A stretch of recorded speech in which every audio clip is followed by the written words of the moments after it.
Hello, hello, entrepreneurs. How are you? Mauricio Garcia here. Just excited for the opportunity that I have to welcome you to a new episode of Conquistador. And today we're going to talk about what it takes to really build something big. And who better, obviously, to cover topics like these than my friend, my mentor, my partner, Hubert Humphrey. Hubert, how are you this week, sir? I'm doing great. Glad to have another week with all the great entrepreneurs out there. Very good. Well, I know that there are a few things that you need to focus on to build something big. You certainly have built two multi-billion-dollar market cap companies in the most regulated industry in the world, and you definitely had some very focused points or principles that you followed.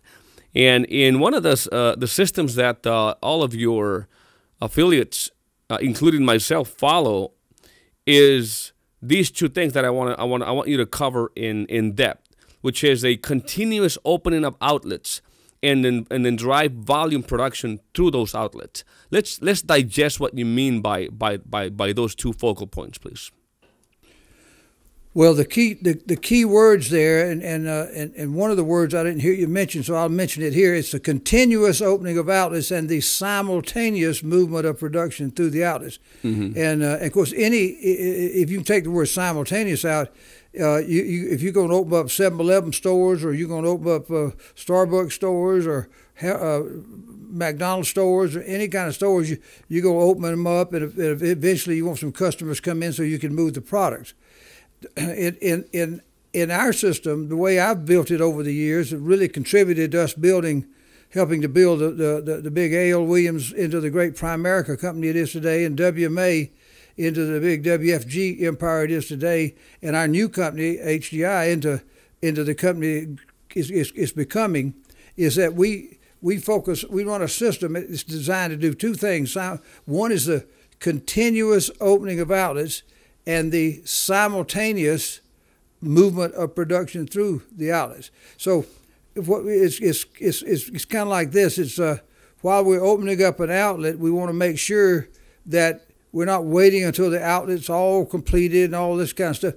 But in the opening of the outlets, we end up having simultaneously movement of production through our system, through the outlets, and it kind of fuels the economy of the system. It keeps it going, and it collapses time frames and compresses activity by doing that. And of course, in our system, the way we do that obviously is that every prospect is a recruit until proven different, and we aim for the heart.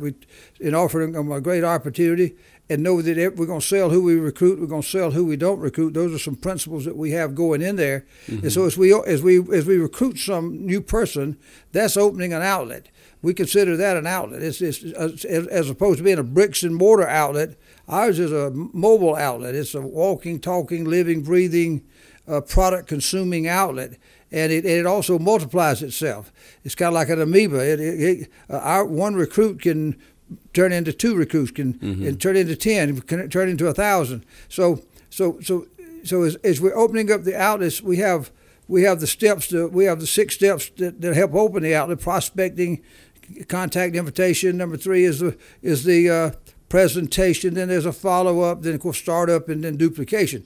But over there, to make it all go, there's a filter system. We have 8 speed filters, and as someone is step 4, where you're following up from a prospect being in a business meeting, a business opportunity presentation meeting.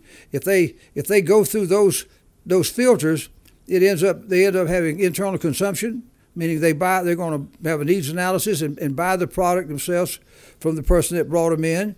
And they're going to go out and help start to recruit some new people and make sales to those, and then those people go through the system, and it just geometrically starts to grow. And so you're simultaneously, you're continuous is the first thing. Don't stop opening outlets. when you look out there at Walmart right now, every week they're looking for new stores that are opening. They have store opening teams. While other stores are getting going and the older stores will keep producing, they've got new store opening teams. Same thing with McDonald's. Same things with any of these companies. They're continuously opening up the next outlet. But at the same time, they've got to make sure production's going through the outlets simultaneously. And in our system, it's very simple. Our outlet can turn itself into other outlets, and our outlet can consume the product. So we have a system whereby that all happens at the same time, and it really makes it fast. It fuels the whole movement, makes it grow faster. I love it, and it's really a paradigm shift, and I hope that everybody is really grasping here, because there is a way of thinking, in my opinion, of many people that go in business. Let's say if they wanted to go into the hamburger business, right? They think that McDonald's really, the reason it grew is because they were selling on the concept of selling hamburgers, which is really not the real reason behind it, but it was the opening of outlets, right? So it's a very important focal point, and the way you look at it, it's going to make all the difference in how you will explode and grow. Mm-hmm. So well, you look at Ray Kroc. What Ray Kroc did to grow the outlets that became the McDonald's franchises and have continued to grow is that he used human nature. He knew that people out there were ambitious. People wanted a bigger dream. They wanted a better way of being in business. And those entrepreneurs who wanted to make more money and to be more successful, now they weren't necessarily wanting to sell hamburgers, but they were wanting to be entrepreneurs to be successful. And so he held a great opportunity to them that had a lot of market potential, a lot of financial potential, and had a proven, tested franchise format system that they could follow that made it kind of foolproof for them. And so he offered that to them, playing off of their ambitions and the human nature that they wanted to be somebody, and people followed him and they invested money into his proven system. But it started because he used the opportunity to recruit people to buy his franchises, which was his way of building outlets. And in our business, it's the same way. Instead of just running ads or what have you, to just go out and try to find somebody to be employees and I own all the outlets. We're out there offering people a chance to own their own opportunity and be in business for themselves, but not by themselves. Kind of build businesses inside of our bigger business model, and that's what it is. But it's got to be continuous. If you're going to grow, if you're either growing or dying, and so the word continuous growth, the continuous opening of outlets, means that you're always in a growing mode, and that's what our system. Without a system, we couldn't be continuous. We'd be stop and start, stop, maybe never start. Without a system, everything would be random. So we have a system that causes us to have the continuity that we want, and because we have our filter system that takes all these new recruits and converts them into the client side of them. It causes production to be done simultaneously, and that's sort of what we do.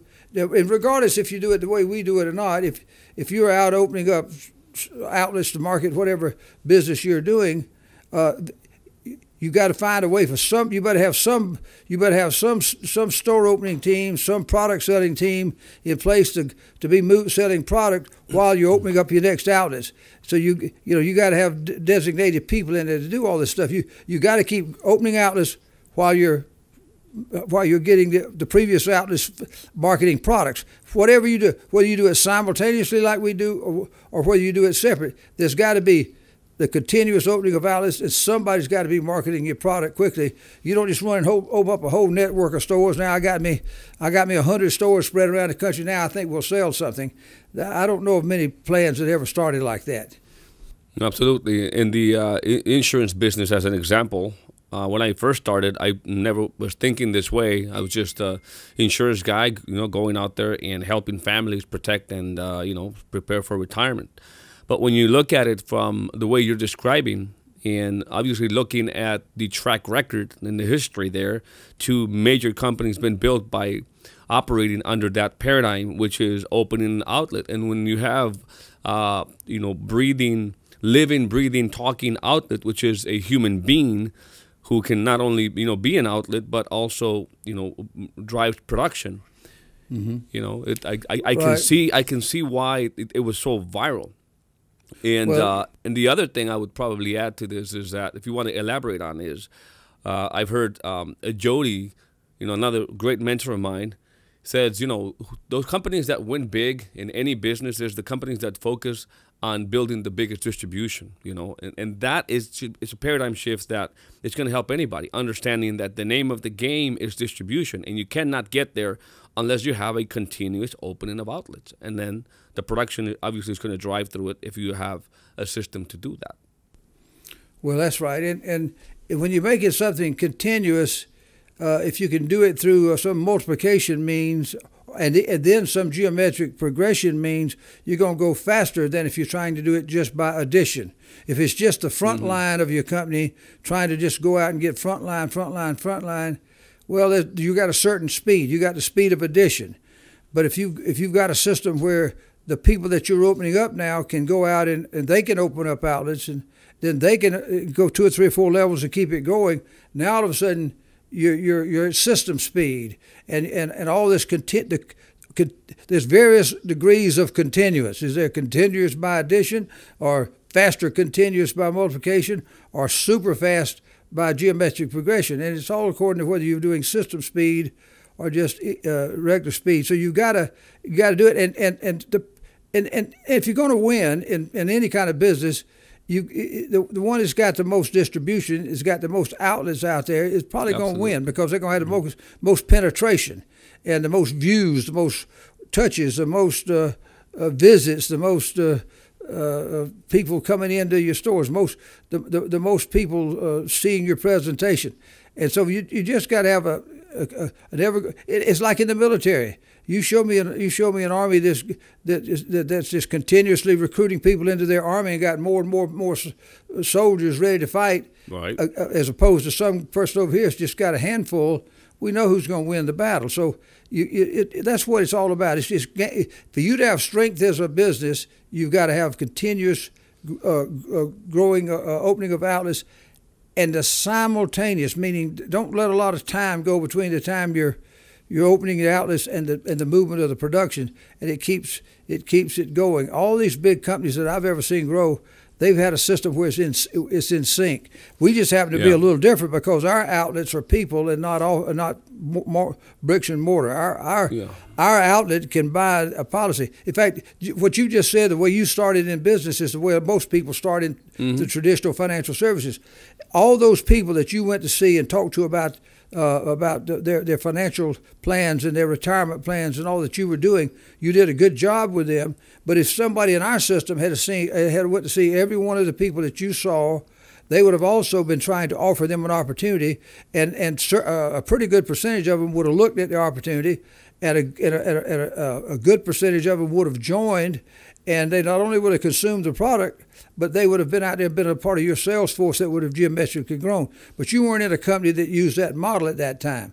But if you go back and look at all the millions of people in the last, 100 years that have had some insurance agent go and talk to them in a linear way just about the products, if they had our system offering them an opportunity to be in business and own the product, oh my gosh! Look what would have happened in the last 100 years if that existed. And that is that is where I see the biggest difference between most traditional businesses operating in a lower paradigm, which is we've got the opportunity here for the outlet to open outlets, where in most other businesses it's just like you said. It seems like just the company, the top, have that sort of a privilege, an opportunity to open the outlets, barring the new people from being able to do that. And I think, just most people don't quite understand that. It's difficult for many people to make that paradigm shift, and then they start jumping into a lot of these, multi-level marketing, these kind of crazy ideas that's not where it's at, really. Well, we've been able to do something many years ago that we built sort of a hybrid system. Mm-hmm. We built the whole A.L. Williams Primerica Company, WMA, which became World Financial Group, and today Hedgeman Group International. All our companies basically follow a hybrid model where we've taken the best of the linear systems, the best of the sales systems, the best of entrepreneurial franchising type systems. We've taken the best of networking systems, the best of all the principles that go in all different kinds of businesses, and we've created a hybrid, sort of the ultimate business system that's built for this modern day. And today, a lot of the outlets a lot of the people that are distributing financial products today have spawned off of our systems over the years, mm-hmm. and it's been a great source of new outlets into industry. We brought fresh blood into an industry that was an aging industry, and of course today we got such a big market out there today. We don't just aim at the baby boomers like we did back in A.L. Williams or in WMA. We now have the senior market out there, 70 on up. We got the baby boomers out every 10 seconds. The baby boomers turning 70, and so we got that 76 million people, and then we got the Generation X, the Generation Y. We got 250 million or so people out there in these 4 different bodies of water. That didn't even count the Generation Z that's coming right up behind them. So we got a monstrous place all these oceans to fish in, and we've got the system and the bait and the opportunity to go out there and make this continuous opening of outlets continue to work. Yeah, I was just looking at a number recently. We have 200,000 to 300,000 agents nationwide active to over 200 million potential clients. That is an opportunity to bring in dozens of thousands, if not hundreds of thousands, just to be able to service that market. So a great opportunity for everybody in that space, just in case they're not in the right vehicle. Well, we'll wrap it up with that, Hubert. I just want to remind everybody to go and check out our sponsor, the company that's making this podcast possible. They're Hedgeman Group International. If you want to check out the best opportunity in America today, you need to check out HGI. How you do that? Go to hgiopportunity.com. There's a presentation. It's a 15-minute presentation that covers everything you need to know to understand why that is the vehicle that can take you from where you are today to where you want to go. Understand the power of the financial industry and how to leverage it in a very easy way, in a very systematic way, in a way you probably have never seen it before. So check it out, hgiopportunity.com. And with that being said, Hubert, as always, thank you so much for all the value you add to me and to the listeners of the podcast. We will see you tomorrow. See you tomorrow. Warning, this podcast may change the way you think about business, entrepreneurship, and money forever. The Conquistador Podcast was created for dreamers, entrepreneurs, and leaders who want to conquer their future. To be an epic entrepreneur, you must adopt the right mental paradigms as well as master the art of selling, marketing, and finance.